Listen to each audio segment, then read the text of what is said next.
Hello YouTube!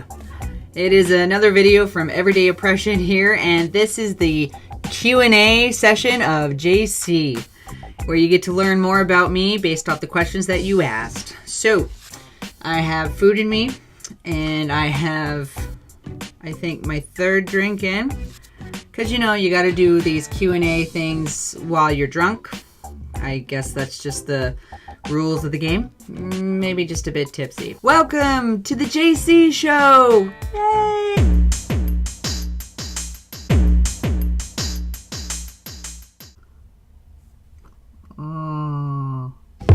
Alright, so there was about 15 or 16 questions based on my last video, so I'm going to answer that. Some of you commented with like more than one question, so I'm going to use your questions and answer that as well since you asked more than one. I put them all on sticky notes to make it easier for me. Don't judge me. Question number 1. Do you plan to sell your paintings? Yes, and I have in the past, and if anybody's interested, private message me and I can give a few examples and then we'll go from there. Question number 2. Are you a virgin? You seem very annoying.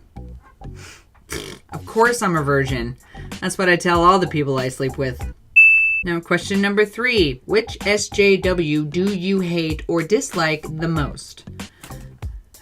There's so many. I think the one hate is such a strong word. To me, hate comes from loving somebody and then being betrayed by that someone in some shape or form. So for me to hate somebody, I'd have to love them first. So it's very...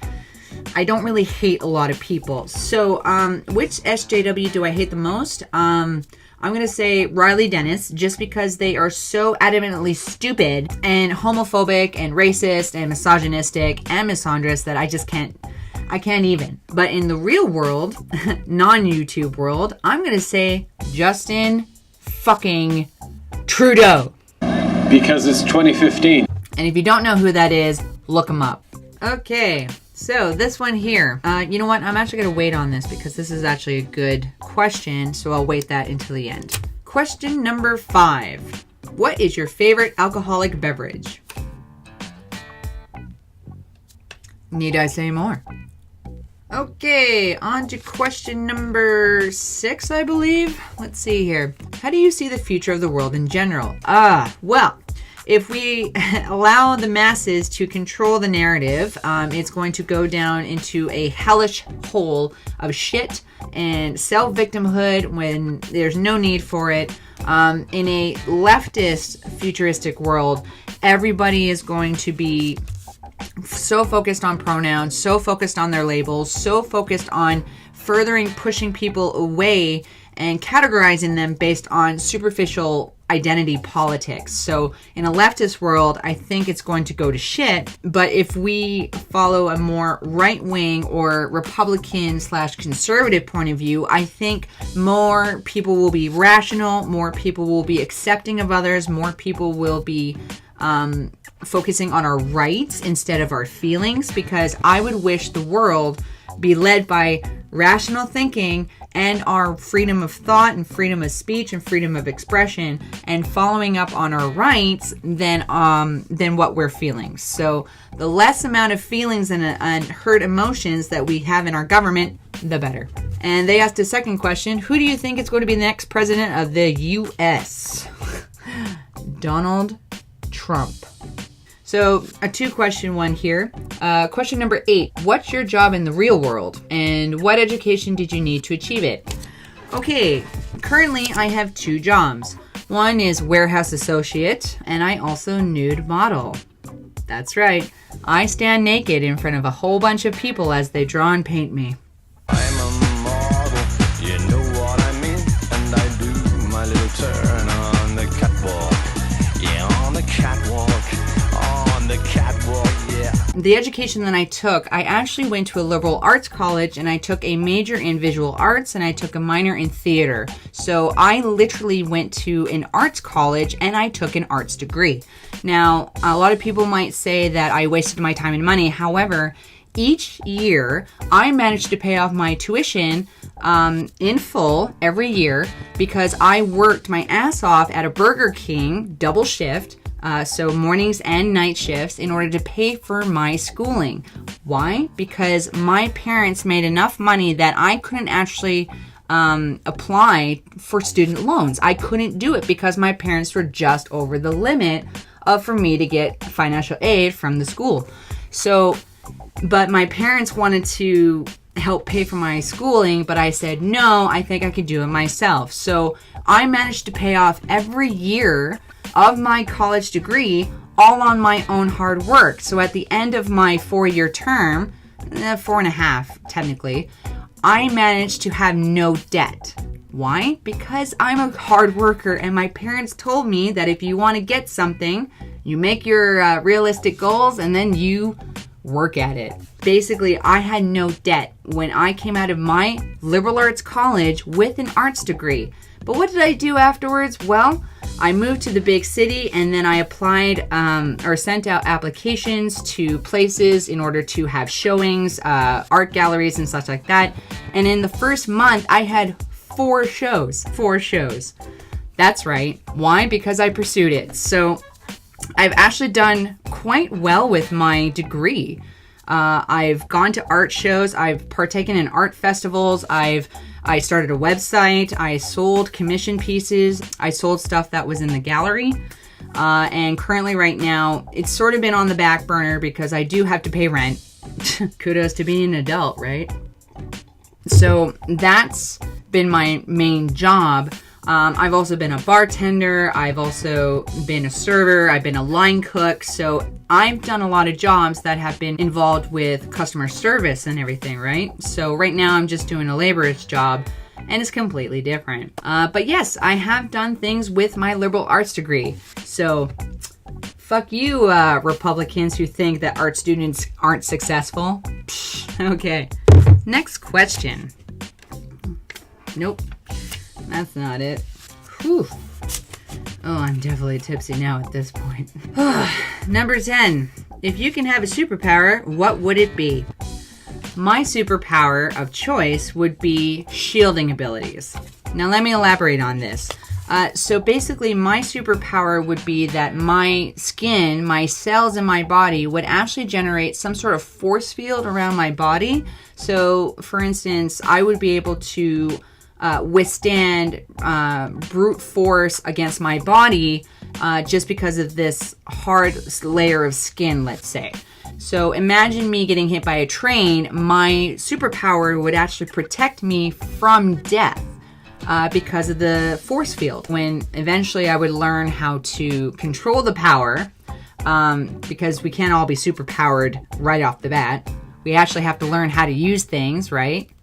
So once my superpower got stronger, I'd be able to extend my cells, my shielding ability, and pass it on to things that I would touch. So for instance, if I touch the computer screen here, I would be able to extend my shielding power to this object. If I hold on to a person, I'd be able to shield them as well.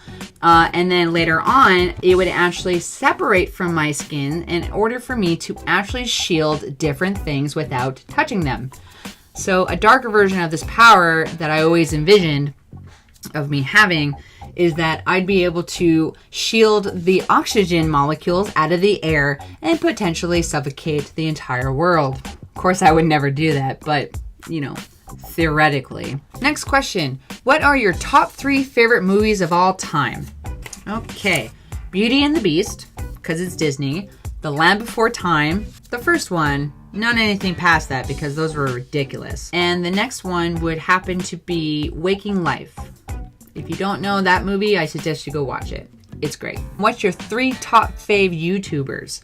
Ooh, that's a good one. Let's see here. 1, Dorkly. That guy is funny as fuck. 2, Girl Writes What, Karen Strawn. She is in my hometown of Edmonton, and I've met her personally. She's awesome. And the 3rd one would happen to be my own. Does that count? So here's a question. Are the paintings behind you done by you?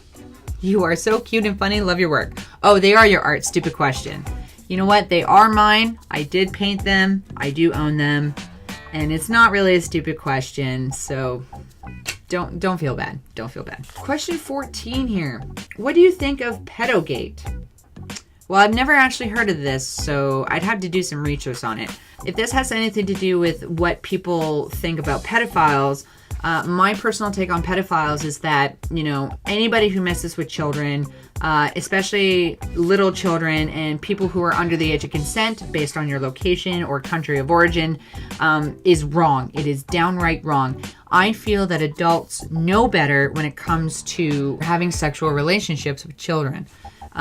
Children do not know how to consent the way adults do. They also do not fully comprehend what sexual intercourse or sexual love relationships entail, and that is why adults taking advantage of children is a bad thing. I do think, though, that if we do have certain men and women who have an attraction to children, and if they are aware of this and they know that they're a pedophile, but they do not attack children, they do not sexually abuse children, I think these people do deserve some help. I believe we should have programs put into institutions in order to help study and help learn to these people with this condition. It is something interesting to note that a lot of pedophiles tend to be people who were sexually abused as children themselves. It's kind of like a domino effect, I call it. So basically, if you were sexually abused as a child by an adult, say a parent, a loved one, a guardian, whatnot, a friend or babysitter, teacher, whatever, these children who grow up into adults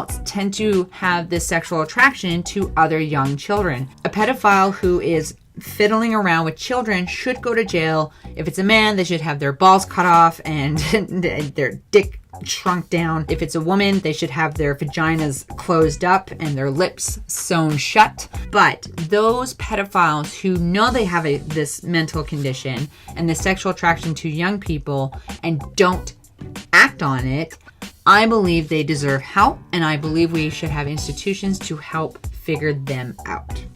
So if that's in regards to pedogate, that's what I say on that.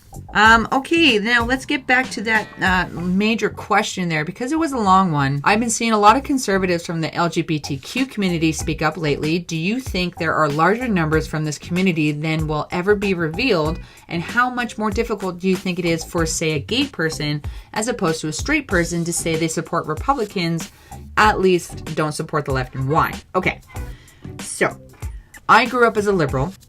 I went to a liberal arts school. I was led by my emotions, and I wanted everyone to be equal and to listen to people and always accommodate them. In my age now, mid-30s, I don't see it that way anymore, because I don't care about people's emotions or if they take offense to something, because I am more focused on the rights. Rights and feelings are two different things, okay? The rights, that everyone should share, and it doesn't matter what you think on that. It doesn't even matter what I think. My feelings are not important. Your rights are important. My rights are important. Religious people's rights are important. Gays and lesbians' rights are important. Like, our rights that we have should be upheld versus individual groups or people's feelings. In regards to this question, I find that a lot of gay people are stepping away from the radical left because we are seeing how vicious they are, how vile they are. I don't associate with them anymore because of what I'm seeing in the gay community. I'm seeing them as whiny piss babies who are complaining about nothing. They think they're fighting the system with their rights, but they have all the rights, or if they lack certain privileges that straight people have, it's something that we can work with, right? For instance, one pet peeve of mine is that gay men are not allowed to give blood. Now, I understand the logic behind it, because back in the 80s, gay men suffered from contracting AIDS and HIV. So obviously, dealing with blood that we are giving to other people, it is a safety hazard. I get that. But the thing is that, even though the majority of gay men are the ones that get HIV, there are straight people who get HIV as well. And so we should have better blood examinations for everybody. We can't just discriminate against gay men anymore. It's ridiculous. So that is a struggle for gay people. But again, it's logical. If it's a logical argument, I can't really be against it. But if it's one based on religion or based on feelings, like, fuck you. But I think we're going to see a lot of LGBT community members turning more Republican, turning more conservative. I myself have become more conservative. I supported Donald Trump versus Hillary Clinton. I don't like being boxed into a stereotype just because of my sexuality. Like, I don't like it. Even my own sexuality is a minority in this minority group. Being a bisexual, a lot of gay people say, oh, bisexuality isn't a thing. You just don't know what you're doing, or you're a whore because you like dick and pussy. I'm a minority within this minority, and apparently my opinion is less than because of this. So, like, how does that work? I think it's difficult for gay people because gay people are such a small community that when we see people who are in this community have a more right-wing perspective, they're going to be shunned out. They're going to be just black labeled, red scarlet lettered, and just shot out.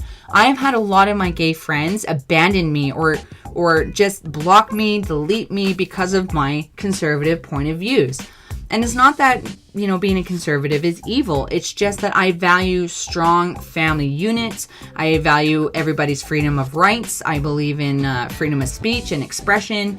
So, like, I'm not a religious person, but I value my religious friends in my life, and I want them to have freedom of religion so long as I have freedom from religion. I mean, is that too much to ask? It's hard for gay people coming out as Republican, but I use my sexuality as a scapegoat in a way. Since online, a lot of people assume that I'm a white straight man, but when I tell them I'm a member of LGBT, well, that really shuts them up. So everyone has a voice, male or female, white, black, Mexican, Asian, whatever background you have, whatever skin color you have, and whoever you decide to fuck, that should not be silenced, okay? Those labels are what the regressive left and the radical feminazis and the SJWs use in order to shut you down. So when you tell them some sort of shtick, right? Like, I'm a bisexual male, and even in the gay community, I'm a minority of a minority. So you use that as your shield. You use that as your defense shield, which actually ties in with my superpower, ironically. And isn't it ironic? The reason why I'm turning away from the gay community is because it's turning into this echo chamber of victimhood. I am not a victim because of who I sleep with, okay? You are not a victim because of who you sleep with. That is irrelevant when it comes to the struggle of our government trying to control the narrative and the leftist media brainwashing us into these new definitions that have been redefined. I feel that as a gay person, we have the fallback of being a minority group, and so people are more likely to listen to us. If you are straight and white and male, you are public enemy number one. And I feel terrible for you. But I am willing to listen to you, gentlemen. I am willing to listen to any man, any woman who has an argument. Any of them who use ad hominems to silence me. Any of them who use emotional thinking instead of rational thought to explore any type of argument they have. Like, I will debate you, and I will engage with you, and you cannot silence me. Got it? Whew, that went on a little bit longer than I thought. So there we go, Q&A with JC. Hope you guys liked it. I do have a few videos in store for you. One's a response video to Riley Dennis. Also, there's another one in regards to the new motion that was passed in Canada, M103, in regards to Islamophobia and religious discrimination. That's just one royal fuck up. Canada is just bent on having our freedom of speech attacked and altered because of individual groups and their stupid feelings. So thanks for watching, and I will have some videos out for you soon. Oh, and good news. The boyfriend and I are actually flying down to Cancun, Mexico at the end of April. This is my first time flying to Mexico, and it is also my first time having all expenses paid resort. So I'm very excited about that. We get to spend a week together, and I get to work on my beautiful tan because I'm so white. And I get to just take a break from everything. So that's what I'm doing at the end of this month, and hopefully I'll have some more videos out, and I will see you all next time. Bye. I'm too sexy for Milan. Too sexy for Milan, New York. Yeah, this is and what happens when I drink too much and I don't have enough food. Look, I'm a human sticky note.